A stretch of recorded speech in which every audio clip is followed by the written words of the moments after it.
Bonsoir. Ça marche? Bonsoir. Alors, c'est à moi. Donc, moi, j'ai pas fait de documentaire avec Solveig. J'étais un peu embêté quand vous m'avez demandé de venir parler. Moi, j'ai fait de la fiction, donc fiction, documentaire fiction. Il faut que je trouve quelque chose à dire sur ce sujet. Et donc, en fait, j'ai pensé à deux, trois petites anecdotes voilà, avec Solveig d'écriture qui correspondaient bien, à mon avis, à ce lien entre fiction et documentaire. Quand j'arrivais au bunker, c'est l'endroit où elle travaillait, la petite maison juste en face de la maison, on s'essayait, elle me disait « Ah !» Elle me disait « Il y a une nouvelle pharmacienne. » Je disais « Bon ?» Elle me disait « On va aller voir la nouvelle pharmacienne. » On allait tous les deux à la pharmacie.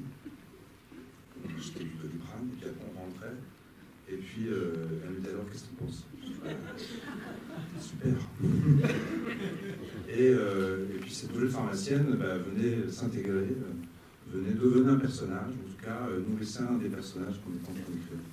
Il y avait toujours avec Solveig cette joie de rencontrer les autres.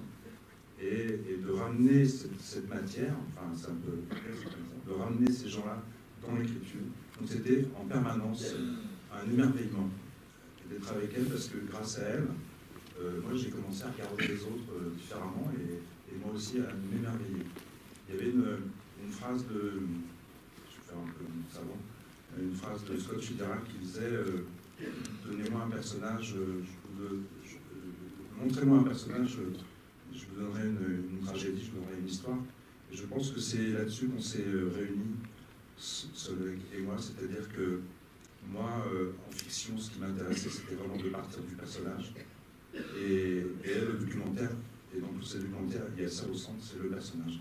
On s'est rejoint là-dessus. Il y avait, quand on a commencé à travailler, moi j'étais plutôt quelqu'un qui allait dans l'imaginaire, voilà, les portables qui sont mangés par les oies, toutes ces choses-là qu'on voit dans les films, dans ces films. Et puis elle était plutôt du côté du réel. Et je crois que grâce à son regard, toutes ces histoires un peu absurdes qu'on a inventées ensemble sont devenues très sensibles et qu'on a pu croire, dur comme fer, qu'on peut se réincarner en étant mangé par un phoque. Et tout ça, c'est grâce à elle et c'est grâce au regard qu'elle portait sur les gens.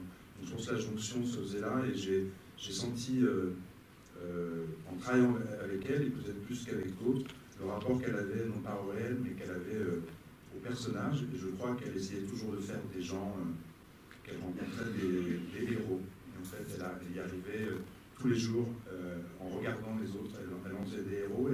Et parfois, on avait la chance de ramener ça dans l'écriture. Une autre fois aussi, on était dans un restaurant, un couscous tout près de chez elle. On allait souvent déjeuner et tout d'un coup, elle me dit regarde les deux là-bas.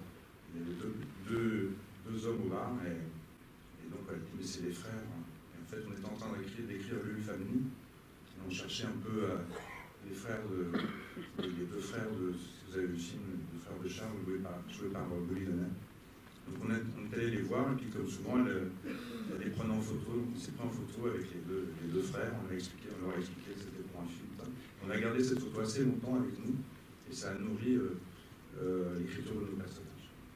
Voilà, je voulais dire sur Solveig, entre autres choses. Merci à vous.